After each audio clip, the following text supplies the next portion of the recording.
야고보서 1장 12절에서 18절까지. 자, 우리 찬찬히 또 하나님의 말씀이니까 함께 말씀을 다 같이 한번 봉독하도록 하겠습니다. 시험을 참는 자는 복이 있나니 이는 시련을 견디어낸 자가 주께서 자기를 사랑하는 자들에게 약속하신 생명의 면류관을 얻을 것이기 때문이라. 사람이 시험을 받을 때 내가 하나님께 시험을 받는다 하지 말지니 하나님은 악에게 시험을 받지도 아니하시고 친히 아무도 시험하지 아니하시느니라. 오직 각 사람이 시험을 받는 것은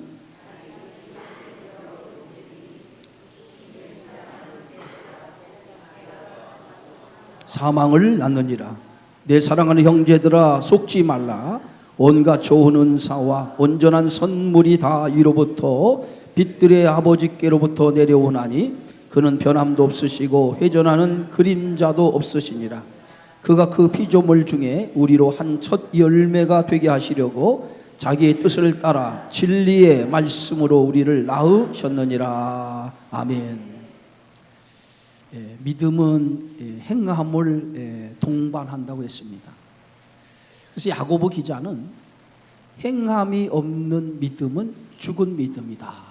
그래서 믿음은 있는데 행함이 없다. 그러면 그 믿음이 죽은 믿음이라는 거예요. 믿음에는 반드시 행함이 뒤따라야 된다는 거죠. 그래서 믿음을 통해서 행함이 뒤따르게 되어지면 그 행함을 통해서 하나님의 역사가 삶 속에 나타난다는 거예요. 우리가 살면서 하나님의 역사가 우리 삶 속에 나타나지 않는 것은 우리가 하나님의 말씀을 받고 그 말씀을 믿음으로 살아내지 못했기 때문에 우리 삶 속에 하나님의 역사가 나타나지 않는다는 거예요. 그래서 이 야고보서는 제가 첫 시간에도 얘기했지만은 신앙의 기초를 말하는 그러한 책이 아닙니다. 신앙의 완성을 우리에게 가르치고 있는 말씀이 야고보서예요. 여러분, 집으로 말하면 기초 위에 집을 짓잖아요. 그래서 이 야고보서는 이제 기초 위에 집을 지어서 그 집을 어떻게 완성해 나갈 건가라고 하는 것에 대한 말씀이 야고보서예요. 그래서 이제 우리가 믿음이라고 하는 그 기초 위에 우리의 신앙의 집을 졌다면 이제 그 집을 세워가는데 행함이라고 하는 것을 통해서 믿음의 집을 완성해 나가야 된다는 거예요. 그래서 오늘 성경의 말씀에 보면 야고보 기자가 말하는 것은 믿음을 가졌다면 그 믿음이 반드시 행함을 통해서 그 믿음의 역사가 나타나야 된다는 거예요. 여러분, 저와 여러분이 사는 현장은 어디죠? 세상이에요, 세상. 그죠? 교회가 아니죠. 교회가 아니라 우리가 이제 살아가는 삶의 현장은 세상입니다. 그런데 우리가 살아가는 삶의 현장은요, 믿음을 가지고 살아가는 자에게는 많은 시련과 시험이 있는 곳이에요. 우리가 세상 사람들처럼 그냥 살아가면 우리에게 세상에 뭐 시련이나 시험이 별로 없을 거예요. 그냥 세상 사람들이 당하는 그러한 시험, 그냥 그런 것들이 있겠죠. 그러나 오늘 믿음을 가지고 살아가는 우리에게는 믿음의 시련들이 우리가 있다는 거예요. 그 믿음의 시련들. 그 믿음의 시련들이 우리가 세상을 살아갈 때 우리를 힘들게 하고 우리를 권고하게 만든다는 거예요. 그래서 오늘 야고보 사도는 오늘 그 시험을 당할 때, 세상에 우리가 믿음을 가지고 살아갈 때에 그 믿음을 가지고 살아가는 자가 시험을 당하게 될 때 그 시험을 기쁘게 여기라는 거예요. 기쁘게 여기라. 왜 기쁘게 여기느냐? 그 시험이 나를 더 믿음의 사람으로 단단하게 만들기 때문에 그 시험을 기쁘게 여기라는 거예요. 내가 믿음의 시험을 당하지 않는다라고 하는 것은 내가 세상에 나가서 믿음의 삶을 살아가지 않기 때문에 믿음의 시련이 없는 거라는 거예요. 반대로 믿음의 시련이 있다라고 하는 것은 내가 세상에 나가서 믿음으로 살려고 하기 때문에 믿음의 시련이 있다는 거예요. 그렇기 때문에 믿음의 시련이 있는 것 자체가 어떻게 보면 하나님을 기쁘시게 하는 것이라는 거죠. 그렇다면 그 시험을 당할 때, 믿음의 시험을 당할 때 그 믿음의 시련을 오히려 기쁘게 여겨라.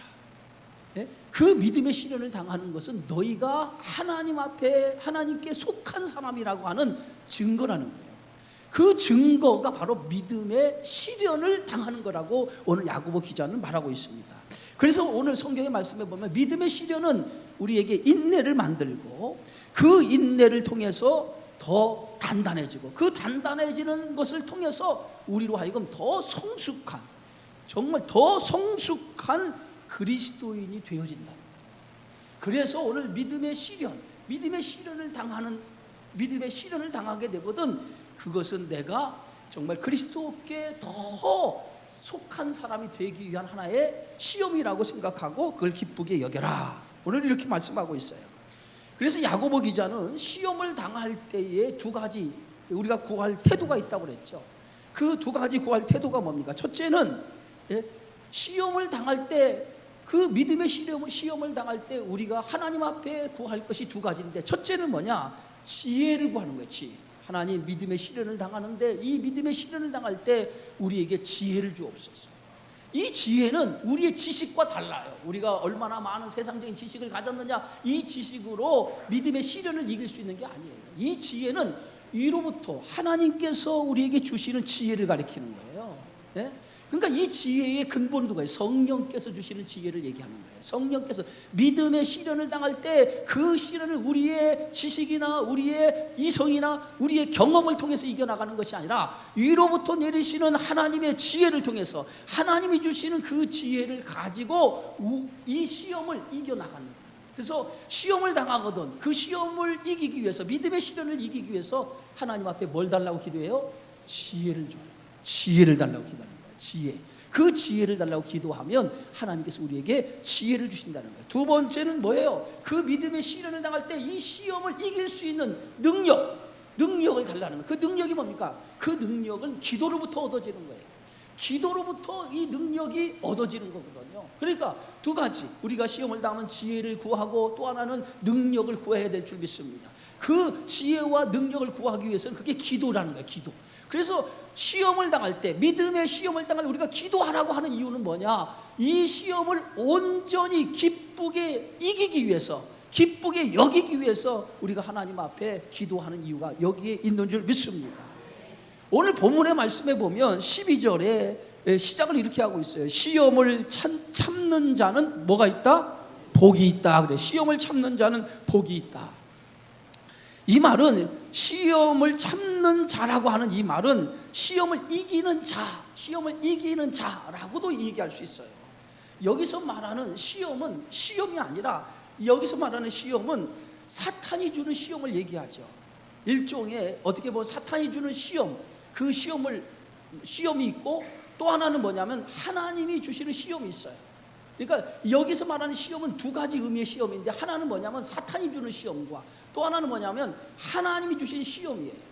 그러면 하나님이 주시는 시험은 어떤 시험입니까? 그것은 시험이 아니에요. 일종의 테스트예요. 테스트.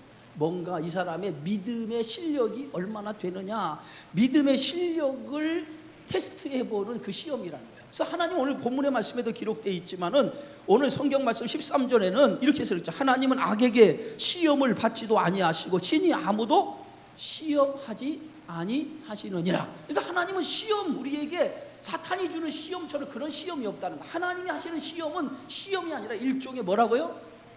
테스트. 우리의 믿음의 실력을 검증해보는 그 테스트의 성격의 시험이라는 거예요.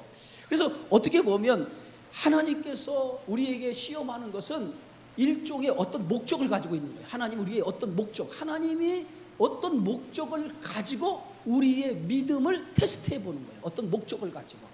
우리가 아브라함에게 하나님께서 이삭을 번제로 드리라고 했을 때에 하나님께서 이삭을 번제로 드리라고 했을 때 이삭을 실제 번제물로 바치기 위해서 드리라고 한 게 아니에요. 일종의 오늘 아브라함의 믿음이 어느 정도 되는가, 아브라함의 믿음이 어느 정도 되는가, 하나님께서 아브라함의 믿음을 테스트한 거예요. 그 간에 오늘 아브라함의 인생을 가만히 들여다보면 그 전까지 아브라함이 믿음의 조상이라고 우리가 성경에서 말하고 있지만은 아브라함의 인생을 가만히 들여다보면 얼마나 믿음 없는 모습을 많이 보이고 있습니다. 그런데 이삭을 번제로 드리라고 하는 그 말씀을 통해서 아브라함이 하나님 앞에 온전한 믿음의 사람으로 인정받아요. 성경 말씀에 보면 이 아브라함이 이삭을 바치라고 했을 때 하나님께서 아브라함을 급하게 부르시고 이삭을 번제로 드리는 것이 아니라 내 뒤에 있는 그 숯불에 걸린 수당을 대신 번제로 드리라고 했죠. 그러면서 하나님께서 아브라함에게 주신 말씀이 어떤 말씀입니까? 따라합시다. 이제야 내가 하나님을 경외한 줄 알았노라. 하나님께서 아브라함이 이삭을 드리는 그 모습을 보고 하나님께서 말씀하시기를 아브라함에게 이제야 내가 나를 온전히 경외한 줄을 내가 알게 되었다는 거예요. 그러니까 이 이삭을 하나님 앞에 번제로 바치라고 하는 그 과정에서 하나님께서는 아브라함의 믿음을 어떻게 한 거예요? 테스트해 본 거예요. 아브라함의 믿음의 실력이 얼마가 되느냐, 그 아브라함의 믿음의 실력을 테스트해 본 거예요. 그래서 아브라함이 그 믿음을 테스트에 통과를 해서 하나님께서 아브라함의 믿음을 인정하게 되어진 거예요. 어떻게 보면 하나님께서 우리의 시험을 주시는 것은 목적이 있다는 거예요. 목적. 하나님이 그 시험을 통해서, 테스트를 통해서 뭔가 하나님의 목적을 이루고자 하는 목적을 두고 우리를 시험해 본다는 거예요. 그러면 오늘 성경 말씀에 보면 우리가 모세, 우리 잘 아는 이 모세는 그가 40에 이제 애굽에서 떠나가지고 광야로 들어가서 광야에서 40년을 사는 이 광야 생활을 어떻게 보면 하나님께서 모세라고 하는 사람을 쓰기 위한 연단의 시간이었다. 그러니까 모세 입장에서는 굉장히 힘들고 어려운 시간이었지만은 하나님 입장에서 보면 그 모세의 40년은 모세를 쓰기 위해서, 하나님의 그 큰 뜻을 이루는 목적에 쓰기 위해서 모세를 40년 동안 어디로 던졌어요? 광야로 던져놓은 거예요. 그러니까 40년의 그 생활은 모세가 흑독한 시련과 연단의 시간이에요. 그럼 모세는 그걸 압니까? 모세는 전혀 모르죠. 왜냐하면 그 기간이 하나님께서 모세를 훈련시키고 단련시키는 테스트의 그런 시간이었기 때문에 모세는 하나님의 목적을 모르기 때문에, 그 목적을 모르기 때문에 모세는 힘들고 어려운 시간을 보내죠. 그러나 그 40년이 지났을 때, 하나님 연단의 과정이 끝났을 때 하나님은 드디어 모세를 불러서 모세로 하여금 하나님의 목적을 이루는 사명을 주죠.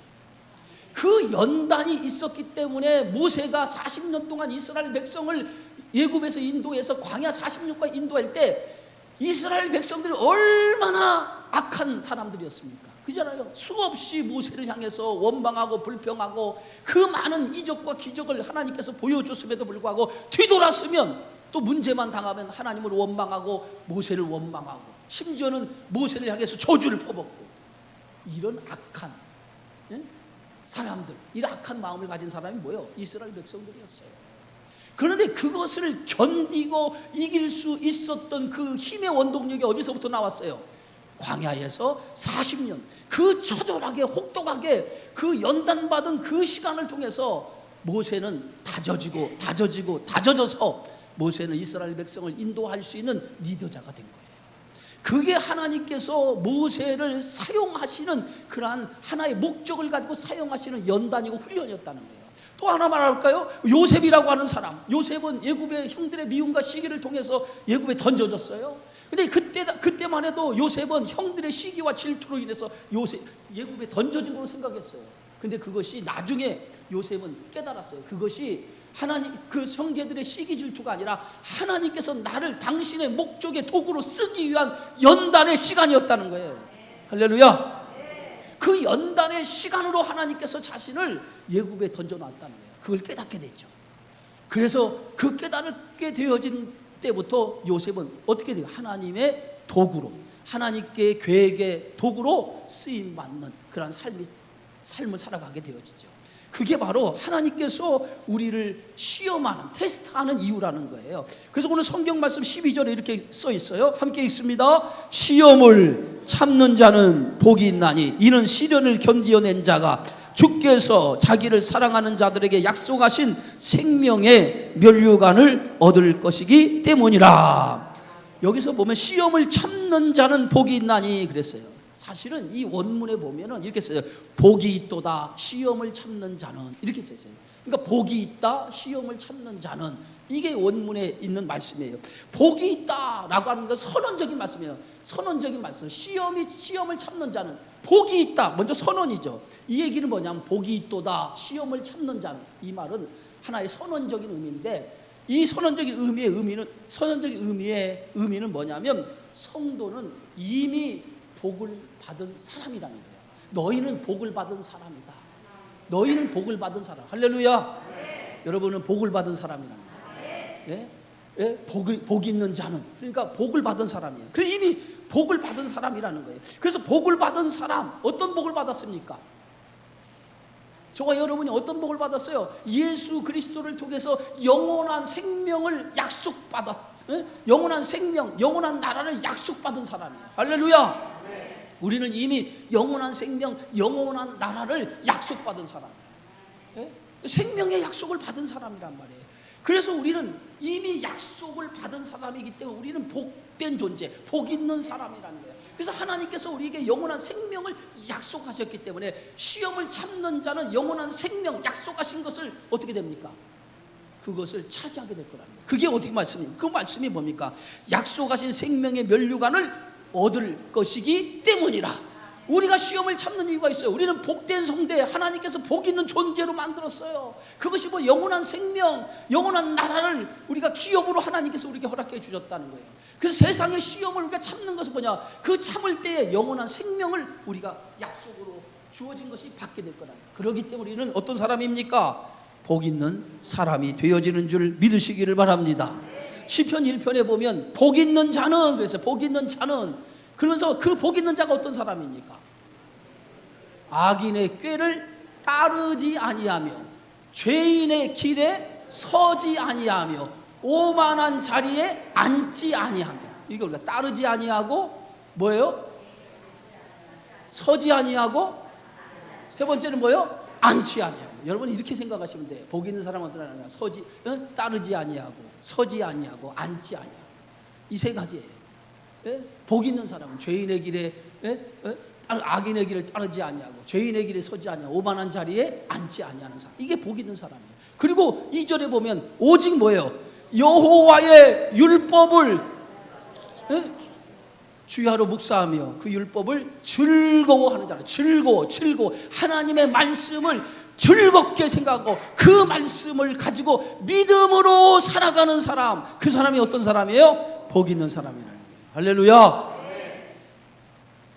그래서 여기서 복은요, 여기서 말하는 복이 또다라고 하는 복은 한시적인 복이에요. 한시적인 복이라고 하는 것은 기한이 정해진 복이에요.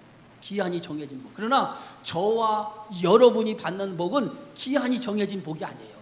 이 복은요, 기한이 정해지지 않아요. 하나님 안에서 주시는 복은 기한이 정해졌다, 정해지지 않았다, 정해지지 않은 복이에요. 영원한 복이에요. 할렐루야. 하나님 안에서 주신 복은 기한이 정해진 복이 아니라 영원히 주시는 복이라는 거예요. 그 복을 우리가 받았다는 거예요. 그래서 시련을 견디는 자, 시험을 참는 자가 이 기한이 정해지지 않은 영원한 복, 생명의 면류관을 얻는 이 복을 우리가 누리고 받게 될 것이라는 거예요. 초대교회 중에 칭찬을 받은 교회가 있어요. 여러분 잘 아시죠? 두 교회, 빌라델비아 교회와 서머나 교회. 이 두 교회가 칭찬받은 교회예요.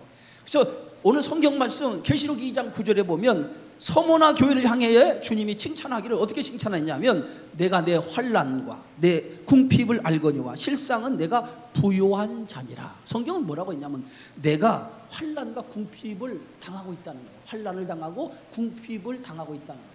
환난 속에 궁핍한 삶을 살고 있다는 거예요. 그런데 뭐라고? 실상은 부요한 자예요. 부요한. 말이 됩니까? 할렐루야. 말이 돼요 이게? 지금 환난을 당해서 그 환난 때문에 지금 궁핍이 뭐예요? 배고픔, 삶의 공고한, 이러한 것이 일어나고 있는데 실상은 부요한 자라. 부요한. 여기서 부요한 자라고 하는 말의 뜻은 뭐냐면 육적인 것을 얘기하지 않아요. 영적인 것을 얘기하는 거예요. 육은 비록 내가 환난을 나가고 곤고한 삶을 살아가고 있지만, 환난으로 인해서 곤고한 삶을 살아가고 있지만은 영적으로 보면 누구 못지아니하게 내가 부요한 사람, 부요함을 가지고 있다는 거예요. 우리가 비록 세상의 것은 가진 거 없어도 예? 예? 우리는 어떤 사람이에요? 부유한 자예요. 하늘의 것을 가지고 살아가는 부유한 자예요. 부유한 자예요. 할렐루야. 옆 사람과 인사합시다. 나는 부유한 사람입니다. 좀 정신을 좀 바짝 들으라고 좀 인사하는 거예요. 좀 정신 좀 바짝 들으시라고. 나는 뭐 어떤 사람이라고요? 부유한 사람이에요, 여러분. 그러니까 여러분 세상에 가서 기죽지 마세요. 뭐가 없어도 난 가오는 있다. 무슨 말이죠? 예? 뭐는 없어도 가오는 있다? 돈이 없지 내가 가오도 없냐? 이런 말인 것처럼 우리는 말이에요. 세상 것은 없다고 해도 영적인 가오는 있어요. 영적인 부유함을 가진 사람이에요. 그러니까 여러분 세상 것이 없다고 기죽지 말고 영적인 부유함이 나에게 있음을 믿고 그 영적인 부유함 때문에 힘내세요. 왜? 내 안에는 내게 능력 주시는 자 누가 있어요? 예수님이 있지 않습니까? 이 믿음으로 세상을 살아가기를 주의 이름으로 축원합니다. 그래서 오늘 계시록의 이 교회, 서머나 교회에는요 궁핍, 환난을 통해서 배고픔, 궁핍, 곤고함을 당하고 있어요. 그러나 오늘 하나님께서는 그 교회를 향해서 내가 부유한 자다. 부유한 자라는, 영적으로 부유한 자라는 거예요. 서머나 교회는요 당시 두 가지와 싸워야 했어요. 하나는 하나는 내부의 싸움이에요. 내부로부터의 싸움이에요. 이 내부의 싸움은 궁핍과 가난이에요. 궁핍과 가난. 당시 그리스도인으로 산다라고 하는 것은 많은 손해를 감수해야 됐어요. 예수 믿는 사람들에 대한 핍박과 환난이 대단했고, 당시 예수 믿는다고 하면 어디 직장에 취직할래도 예수 믿는다고 명함 딱 내놓으면 너는 안 돼. 너는 안 돼. 이미 그 사람은 죄에 시켰어요. 얼마나 그 사회가 힘들고 어려운 사회예요. 이미 예수 믿는다고 한 사람은 뽑질 않는 거예요. 그리고 예수 믿는 사람들은 그들의 재산을 강탈을 했어요. 그러니까 있는 재산까지 강탈을 당하니까 얼마나 삶이 곤고하고 힘들겠습니까? 이런 어려운 삶을 살아야만 했어요. 그런데도 그들은 내부의 이런 궁핍과 가난과 싸우면서도 그들은 이 믿음을 버렸다 안 버렸다? 믿음을 버리지 않는 거예요. 그러니까 하나님이 볼 때는 그런 궁핍과 가난 속에서도 믿음을 버리지 아니하고 믿음을 붙잡고 살아가는 그 믿음을 보니까 그들은 정말 영적으로 부유한 자라는 거예요. 부유한 자. 또 하나는 그들은 외부로부터 환난을 당해서, 그 외부의 환난이 뭐냐면 황제 숭배에서, 당시에 황제 숭배를 하지 않으면 안 돼. 모든 가는 곳마다 황제 숭배예요. 가게에도 문을 열 때 일정한 시간이 되면 황제를 숭배하는 그러한 재래 의식이 거행이 됐고, 그리고 황제 숭배를 하지 않으면 아까도 얘기했던 직장이라든가 어느 곳에도 가서 발 디딜 수가 없어요. 그래서 많은 유대인들이 황제 숭배, 이 숭배를 해야만 되는 그러한 그것에 대한 직면하고 있었어요. 그때 기독교인들이 황제 숭배를 할 수 있어요? 황제 숭배는 곧 뭘 숭배하는 거예요? 우상을 숭배하는 우상 숭배, 우상을 숭배하는 건데 황제를 어떻게 숭배할 수 있냔 말이에요. 그래서 그 황제 숭배를 안 했다는 이유로 고발을 해. 세상 사람들이 저 사람 황제 숭배를 안 합니다. 고발을 당해서 끌려가는 거예요. 끌려가면 어디로 갑니까? 짐승의 밥이 되는 그 원형 경기장으로 끌려가고 감옥에 갇히고 이렇게 온갖 핍박, 온갖 박해가 예부로부터 있었습니다. 그 예부로부터 그 온갖 핍박과 박해가 있었어요. 그런 핍박과 박해 속에서도 그들이 그것을 다 참고 견디는 거예요. 참고 견디는 거예요. 왜 그렇습니까? 그들이 참고 견디는 이유가 뭐예요? 그들이 어떤 자예요? 어떤 자예요? 복 있는 자. 복 있는 자. 그 복은 어떤 복이에요? 세상의 복이에요? 영적인 복이에요? 영적인 복을 받은 자. 그들에게는 뭐가 주어졌어요? 생명의 면류관이 약속되어진 거예요. 그 생명의 면류관이 약속되어지는 그 복을 받았기 때문에 그 복을 지키기 위해서는 어떻게 해야 돼요? 끝까지 참고 견디고 이기지 않으면 그 생명의 복을 받을 수가 없는 거야. 그래서 그들은 내부로부터 외부로부터 그 많은 핍박과 그 많은 고난이 있었지만 그 핍박과 고난 속에서도 그걸 참고 견디는 거예요. 뭘 생각했을까요? 고난을 받을 때 하나님의 나라에서 뭘 쓰는 모습을 바라봐요? 면류관을 바라봐요. 여러분 힘들고 어려울 때, 정말 믿음 생활에 지치고 힘들고 어려울 때마다 정말로 신앙생활 하다 보면은 이거 정말 집어던지고 싶은 그런 마음 들 때가 있잖아요. 내가 이렇게까지 해야 되느냐? 예? 정말 사람 때문에 어떨 때 상처를 당하고 내가 이렇게까지 해야 되느냐? 이렇게 생각할 때 여러분 그때 어디를 바라보냐면 하늘을 쫙 바라보고 뭘 생각하냐면 면류관, 나에게 하나님이 안겨주신 그 면류관을 다 받는 장면을 떠올려보세요. 떠올려보세요. 그럴 때 뭐예요? 다시 우리 마음속에 마음이 다잡아지면서 새로운 뭐가 생겨? 힘이 솟기 시작해요. 할렐루야. 그래서 성도는 힘들고 어려울수록 나에게 주어지는 장차 주어질 영광을 바라봐야 돼. 장차 나에게 주어질 그 영광의 크기가 얼마나 큰지 세상 것과 좋게 비교할 수 없다라고 하는 그 영광을 바라보면서 세상에서 당하는 그 모든 환난과 그 역경을 이겨나가는 그런 성도가 되어져야 될 줄 믿습니다. 그러니까 서머나 교회는 그 많은 외부로부터 환난이 왔을 때에 그 환난 속에서 장차 주어질 영광, 생명의 면류관을 바라본 거예요. 그때에 오늘 서머나 교회에게 주시는 성령의 말씀이 어떤 말씀입니까? 죽도록 충성하라. 죽도록 충성하라. 그리하면 생명의 면류관을 내게 주리라. 할렐루야. 예? 시험을 잘 견디면 너에게 약속되어진, 너에게 약속한 복 있는 자에게 주시겠다고 약속되어진 생명의 면류관이 너희가 받게 될 것이라는 거예요. 성도는 믿음의 시련을 잘 견뎌야 돼요. 일종의 믿음의 시련은 뭐예요? 우리의 믿음으로 믿음이 얼마나 되느냐라고 하는 시험하는 것이라는 거예요. 그걸 잘 견뎌서 그 시험을 통해서 우리가 더 하나님 앞에 인정받는 자, 더 우리가 그 믿음의 시련을 통해서 우리의 믿음이 더 하나님 앞에 기쁜 삶을 드려지는 믿음이 되어지기를 주의 이름으로 축원합니다. 두 번째는 오늘 성경 말씀에 보면 시험을 받을 때 봐요. 오늘 13절로 다 같이 한번 읽어봅시다. 사람이 시험을 받을 때에 내가 하나님께 시험을 받는다 하지 말지니 하나님은 악에게 시험을 받지도 아니하시고 친히 아무도 시험하지 아니하시느니라. 여기서 말하는 12절에서 말하는 시험과 13절에 말하는 시험은 다른 거예요. 12절에서 말하는 시험은 일종의 테스트 형격을 가지고 있어요. 믿음이 얼마나 되느냐, 그의 믿음의 실력을 테스트해 보는 것이라면 13절의 시험은 진짜 시험이에요. 이 진짜 시험은 어디로부터 오는 시험이에요? 마귀로부터 오는 시험이에요. 마귀로부터 오는 시험. 그래서 시험을 다른 말로 하면 유혹이라고 그래요. 유혹. 마귀로부터 오는 시험을 다른 말로 하면 유혹. 세상 유혹이라고 얘기할 수 있어요. 자, 세상 유혹은 세상의 시험, 유혹을 당하는 것은 두 가지 이유 때문에 유혹을 당해요. 두 가지 이유. 하나는 뭐냐면 내부적인 요인 때문에 유혹을 당해요. 여러분들이 시험을 당하는 세상 마귀에게 시험을 당하는 요인이 두 가지가 있는데 그 하나는 내부적인 요인이 하나 있단 말이에요. 그 내부적인 요인이 뭐냐? 우리 안에는요 뭐가 있냐면 죄성이라는 게 있어요. 죄성. 육신의 것을 붙잡고 살아가려고 하는 그러한 성향, 육신적인 소욕이 있단 말이에요. 이걸 육신적인 소욕을 가리켜서 죄성이라고 그래요. 죄성. 그런데 이 죄성이라고 하는 것은 우리가 예수를 믿고 나서도 이 죄성, 육신적인 삶을 살려고 했던 이 죄성이 예수를 믿어도 없어지는 게 아니에요. 우리는 이 죄성은 죽을 때까지 남아 있어요. 그래서 이것이 내 안에서 늘 나를 육신적으로 살도록 나를 이끌어. 오늘도 교회 가려고 하면 한쪽으로만, 뭘 교회 가냐, 뭐 오늘날 날씨도 좋은데, 아유 뭐 사람들 뭐 놀러 가는데 나도 한번 놀러 가지 뭐.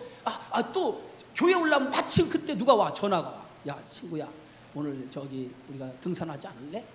그러면은 믿음이 없는 사람은 등산? 그거 좋지. 그래 가자 하고 등산으로 빠져요. 이런 유혹들, 그잖아요. 이런 유혹들이 굉장히 많아. 여러분 믿음 생활하다 보면 이런 믿음을 가지고 살아가는 일에 많은 그런 시험들이 있단 말이에요. 마귀가 우리를 유혹하는 그런 시험들이 있어요. 근데 이러한 시험과 우리가 맞서 싸워야 됩니다. 죄에 대한 소욕, 육체적으로 살려고 하는 이 소욕과 맞서서 싸워야 되는 거예요. 그래서 바울은 이 싸움을 매일 이 싸움을 했어요. 그래서 바울은 뭐라고 얘기하면 나는 날마다 뭐해요? 죽노라. 정과 욕심을 십자가에 못 박는다라고 얘기했어요. 그러니까 이 싸움은요 매일같이 이루어져야 돼. 매일같이. 오늘 혈기를 안 부렸다고 해서 내일 혈기 안 부립니까? 아니잖아요. 오늘 일어섰는데 내일은 또 주저앉을 때가 있단 말이에요. 이게 뭐냐면 인간은 참 연약해. 그렇죠? 연약하지 않아요? 사람이 어떤 말을 함에 따라서 사람의 마음이 요동을 쳐. 누가 오늘요 교인들이 뭔가 나에게 좀 섭섭하고 이상한 말 했으면요 집에 가면 잠을 못 자. 도대체 나에게 왜 그런 얘기를 했을까? 하고는 밤잠을 못 자. 그래 뭔가 이 문제를 해결해야겠다. 그래가지고 며칠을 고민을 해. 그러죠? 그래 안 그래요? 네? 누가 칭찬을 하면 또 좋아가지고 그거 진짜인 줄 알고 매일같이 거울을 쳐다보면서 또 그런다고. 사람은 이렇게 연약해요. 그런데 여러분 세상의 칭찬과 세상의 비난에 막 이리 흔들리고 저리 흔들리고 그러지 마세요. 그런 것은 아무것도 아니에요. 그거 세상 사람들이 나를 뭐라고 하고 나를 좀 비방하고 그런 것 때문에 자꾸 흔들리고 요동하지 말고 그러려니 따라합시다. 그러려니 누가 나를 칭찬해도 그것 때문에 좋아가지고 그러지 말고 그러려니 하고 살아. 그러려니 하고 오직 뭐야 우리를 알아주시는 분이 누구야? 하나님만 우리를 알아주시면 돼요. 무슨 얘기가 있어요? 그러니까 이러한 것 때문에 우리가 시험을 당해가지고 우리의 믿음이 요동하면 안 된단 말이에요. 그래서 오늘 우리는 날마다 뭐야 우리 자신을 죽이는 훈련을 해야 돼. 날마다 나를 죽이는 훈련을 해야 돼.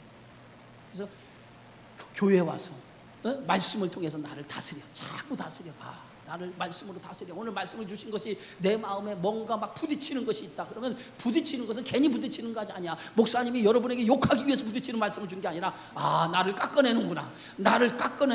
이렇게 생각을 해야지. 집에 돌아가서 목사님한테 전화해가지고 목사님 왜 나를 향해서 이런 얘기 했습니까? 나 이런 전화 많이 받았어요. 그럼 나는 그때부터 고민이 되기 시작해. 그러니까 내가 믿음이 없다는 거지. 여러분 하나님의 말씀이 거치는 말로 들으면 그것은 여러분을 사랑하기 때문에 여러분을 정말 사랑하기 때문에 하나님이 그 말씀을 주는 거예요. 사랑하는 자에게 말씀을 주는 거예요. 그걸 응답으로 알고 아멘 하고 받아들이면 여러분 복이 되는 거예요. 믿으십니까?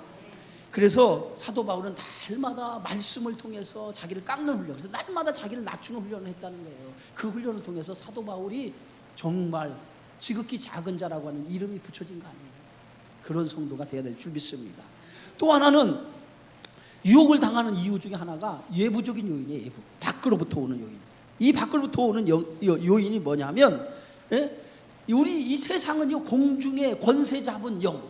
그죠? 오늘 성경 말씀 에베소서에 보면 세상은 공중에 권세 잡은 영. 그게 누굽니까? 사단이 세상에 영향력을 미치고 있단 말이에요. 그래서 어둠의 영이 유혹해. 자꾸 유혹해. 어둠의 영이 날마다 우리를 유혹한단 말이에요. 우는 사자처럼 삼킬자를 찾아다니면서 우리를 유혹한단 말이에요. 그런데 이 유혹이 매일같이 일어나. 매일같이 유혹이 와요. 그죠? 예? 근데 이 유혹의 대부분이 뭐냐면 유혹의 대부분이 뭐냐면 욕심, 자기 욕심에서 비롯된 거라는 거예요. 자기 욕심에서. 우리 성경 말씀 봅시다. 성경 말씀에 보면 14절 한번 읽어봅시다. 시작. 오직 각 사람이 시험을 받는 것은 자기 욕심에 끌려 미혹되니. 시험을 받는 이유가 어디예요? 자기 욕심에 이끌려서 시험을 받는 거예요. 그러니까 모든 시험, 밖으로부터 오는 그 시험의 원인을 찾아보면 욕심에 이끌린 거예요. 자기 욕심에. 예? 죄는요 욕심에 이끌려서 받는 거예요. 예? 그래서 오늘 15절에 보면 욕심이 잉태한즉 몰라요? 죄를 낳고 죄가 장성한즉 몰라요? 사망을 낳느니라 그랬어요. 예? 죄는요 단순히 사망을 낳는 것만이 아니라 죄가 들어오면 욕심에 이끌려 살게 되어지면 그때부터 하나님과의 영적인 관계가 쫙 막혀버리고 말아요. 뭔가 하나님과의 관계가 우리가 딱 열려져야 되잖아요. 하나님과의 관계가 쫙 열려지는 사람은요 그의 삶이 늘 기쁘고 행복해요. 우리가 얼굴만 보면 알아요. 육신적으로 사는 사람인가 영적으로 사는 사람인가 보면 우리가 세상적인 걸 가진 것으로 그의 얼굴이 나타나는 게 아니라 영적으로 사는 사람의 모습은 달라요. 영적으로 사는 사람의 모습은 다르단 말이에요. 그 사람의 얼굴 속에 뭐예요? 그 사람 얼굴 속에 하나님이 함께 하신 모습이 그의 얼굴 속에 비춰져요. 왜냐하면 내면에 하나님의 영이 그 안에 들어가 있기 때문에 그의 모습을 보면 하나님이 함께 하신 사람이라고 하는 모습이 그의 얼굴 속에 나타나요. 모세가 그 40일 동안 어디로 올라가냐면 시내산에 올라가요. 뭘 받으러? 하나님의 주시는 이 약속의 말씀, 법궤를 받으려고 올라가. 십계명이죠. 그 받으러 올라갔어요. 그리고 40일 동안 있다가 법궤를, 하나님이 주시는 이 법궤 두 돌비를 가지고 산 아래 내려오죠. 자, 사람들이 모세가 산 아래 내려왔을 때 모세의 얼굴을 봤어, 못 봤어? 너무 눈이 부셔가지고 모세의 얼굴을 쳐다보지 못했다고 그랬어요. 그래서 사람들이 쳐다보지 못하니까 그 쳐다보지 못한 이유가 뭐냐? 광채가 나서. 광채가 쳐다보지 못했다. 그래서 모세가 그 광채를 뭘로 가려요? 수건으로 그 머리에 광채를 가렸더니 그제서야 백성들이 그 얼굴을 봤다는 거예요. 어휴, 장로님 눈이 부셨어요. 못 보겠네. 여러분의 얼굴이 영적으로 충만한 성도의 모습이 돼야 돼요. 네? 영적, 세상의 것이 우리가 얼마나 있느냐 그게 아니라 세상의 것이 없어도요, 예수 안에 영적으로 우리가 충만하면 우리의 삶이 기쁘기 시작해요. 만족함을 얻어요. 행복감이. 그래서 그 만족감과 기쁨이 어디로 나오냐? 얼굴이 나와요. 그러니까 광채가 나요. 그 보이지 않는 영적인 광채가 그의 얼굴 속에 나타나게 되어지는 줄 믿습니다. 그래서 하나님과의 관계가 바로 되어진 사람은 그 사람의 심령이 늘 하나님과의 소통이 되기 때문에 그 영이 메마르지 않은 거예요. 메마르지 않으니까 늘 그 삶이 충만한 거예요. 할렐루야. 그런 성도가 되어지기를 주의 이름으로 축원합니다. 그래서 오늘 성경 말씀에 보면 16절 우리 다 같이 한번 읽어봅시다. 내 사랑하는 형제들아 뭐하라? 속지 말라. 속지 말라. 속지 말라. 오늘 속지 말라는 거. 누구에게 속지 말라? 마귀에게. 우리를 유혹하는 마귀에게 속지 말라는 거예요. 마귀에게서 속아서 넘어지는 사람 되지 말라는 거예요. 여러분, 마귀에게 속지 마세요. 마귀가 여러 가지 모습으로 우리 유혹하고 우리를 시험하는데 그것 때문에 속아서 넘어지는 그러한, 우리가 넘어져서 뭘 잃어버린 성도가 돼서는 안 돼요. 아까 얘기했잖아요. 생명의 면류관을 잃어버린 성도가 돼서는 안 된다. 마귀에게 속아서는 안 돼요. 어떤 마귀가 나를 넘어뜨리려고 사람을 통해서. 그래서 마귀는 우리가 보입니까 안 보입니까? 마귀는 안 보여요. 그렇기 때문에 마귀가 항상 유혹하는 건 누굴 통해서냐면 사람을 통해서, 물질을 통해서, 다른 어떤 것을 통해서 역사하는 거지. 그냥 마귀가 그냥 보이지 않는 마귀가 역사하는 것은 항상 사람과 어떤 물질을 통해서 우리에게 역사하는 거예요. 그러니까 여러분들이 그런 유혹을 당하면 마귀가 나를 유혹하는구나. 그러니까 속아서는 안 돼요. 속은 사람 어떤 사람이에요? 마귀에 속은 사람. 꼭 우리 요새 보면 뭐죠? 보이스피싱. 성도들 가운데도 보이스피싱에 넘어가는 성도가, 나는 어떻게 보면 왜 넘어갈까 이해가 안 가. 그런데 넘어가는 사람들은 보면 이해가 돼서 넘어가. 도저히 이건 이해할 수 없는데 그때 되면 당황스러워서 자기도 정신없이 한다는 거예요. 여러분, 속지 마세요. 분별의 영을 가져요. 제발. 누가 주민등록번호를 물어보면 절대로 나는 주민등록 번호가 없습니다. 이렇게 얘기를 하고, 누가 통장이 있습니까? 나는 통장을 안 갖고 사는 사람입니다. 누가 내 가족이 있습니까? 나는 가족도 없습니다.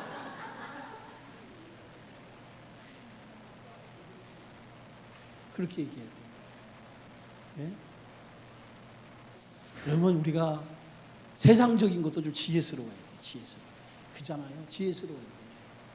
그러니까 속지 말아야 돼. 옆 사람과 한번 이야기하세요. 속지 맙시다. 제발 속지 마라. 그리고 보이스피싱에서 당한 돈 찾았으면 11조에 반드시 감사헌금하고. 마귀에 속아서는 안 되죠. 절대로 속아서는 안 됩니다. 마귀가 아담과 하와를 유혹할 때도 뭐예요? 속이지. 마귀는 속이는 영이거든요. 속여요. 이것을 먹는 날에는 하나님같이 되어 선악을 알 줄 하나님이 아십니다. 이 속이잖아요. 거짓말로 속이잖아요. 예? 속이는 이 그 영이 마귀예요. 그러니까 절대로 속지 마라. 이렇게 거룩한 자처럼 위장해서 속인단 말입니다. 속지 마라. 교회 안에서도 우리를 속이는 거짓된 영들이 들어와가지고, 오늘날 교회가 깨지는 교회들이 뭐냐면 신천지 들어와서 거짓된 영으로 들어와가지고 막 교회에 봉사하고 열심히 사람들의 환심을 막 사가지고 그 사람을 데리고 솔랑 가거든요. 절대로 어느 날 갑자기 나에게 접근해가지고 나를 아주 천사처럼 대하는 사람이 있으면 그건 마귀야. 경계를 해야 돼. 경계. 아무나 마음 주고 정 주면 안 돼. 알았어요? 누가 갑자기 아무도 처음 보는 사람인데 와가지고 나한테 그렇게 잘해, 막 별거 다 하고 잘해줘. 그러면 여러분들이 그냥 마음이 혼란을 깎이지 말고 경계의 눈으로 살펴봐. 그리고 그 사람의 신앙이 건전한지 온전한지 점검. 내가 믿음이 없어서 실력이 점검할 수 없으면 장로님들한테 부탁을 해. 장로님, 아무래도 내가 보니까 좀 나는 실력이 없어서 잘 실력 테스트를 못 하는데 장로님들이 한번 점검해 주세요. 장로님들이 한번 얘기하고 몇 가지만 점검 딱 해보면 알 수 있거든요. 속지 마시기 바랍니다. 네, 속지 마세요. 자, 육신적인 것은, 야고보 기자는 가장 좋은 것은 땅으로부터 오는 것이 아니에요. 땅의 것은 마귀로부터 오는 거예요. 예? 그래서 땅의 것은 절대로 채워지지 않습니다. 만족함이 없어요. 우리가 땅의 것은 채워지지 않고 만족함도 없어요. 무엇으로 채워냐? 영적인 것으로 채워야 돼요. 성도는 영적인 것을 채워져야 만족함을 느낄 수 있는 줄 믿으시기 바랍니다. 그래서 17절에 이렇게 얘기해요. 함께 읽습니다. 온갖 좋은 은사와 온전한 선물이 다 위로부터 빛들의 아버지께로부터 내려오나니 그는 변함도 없으시고 회전하는 그림자도 없으시냐. 온갖 좋은 것이 다 어디서부터 와요? 하나님으로부터 온다는 거예요. 하나님. 그러니까 세상의 것은 만족함이 없어요. 하나님이 주시는 것을 받아야 우리가 영적인 만족함을 느끼고 우리의 삶이 충만해질 수 있어요. 왜? 그 모든 것은 뭐야? 위로부터 주는 거거든요. 그래서 위로부터 오는 것을 받아야 돼요. 따라합시다. 위로부터 오는 것을 받자. 그래서 여러분 성도는 늘 하나님이 주는 것을 사모해야 돼. 영적인 것을 사모하시기 바랍니다. 영적인 것을 사모하시기 바랍니다. 육적인 거 사모하지 말고 영적인 거 사모해요. 누가 한번 점심 사주겠다고 먹는 것도 좋지만은 나는 기도하는 자리에 한 번 더 나와야 돼. 아셨어요? 영적인 것을 사모하자는 말이에요. 영적인 것을 사모하면 그 영적인 것이 채워질 때에 우리의 삶이 충만해질 수 있는 거예요. 네? 자, 결론입니다. 마지막 18절 시작. 그가 그 피조물 중에 우리로 한 첫 열매가 되게 하시려고 자기의 뜻을 따라 진리의 말씀으로 우리를 낳으셨느니라. 세상은 변하죠. 세상은 변해. 진리는 변합니까? 안 변합니까? 진리는 변하지 않습니다. 시간이 가고 세월이 가도 수천 년 흘러가도 진리는 변하지 않아요. 그렇기 때문에 변하지 않는 진리, 하나님의 말씀을 붙들고 살아야 돼요. 그 하나님의 말씀을 붙들고 살아가면 우리는 영원한 생명의 면류관을 차지할 수 있는 줄 믿습니다. 그래서 우리는 뭐예요? 어떤 자가 되느냐? 시험을 참는 자가 돼야 돼요. 시험을 이기는 자가 돼야 돼요. 네? 그래서 어떤 시험, 주님이 주시는 테스트의 시험이든지 마귀가 주는 유혹이든지 그걸 잘 견디고 이길 때에 우리는 뭐예요? 생명의 면류관을 얻는 자가 되어지는 줄 믿습니다. 그런 믿음의 성도가 되어지기를 주의 이름으로 축원합니다.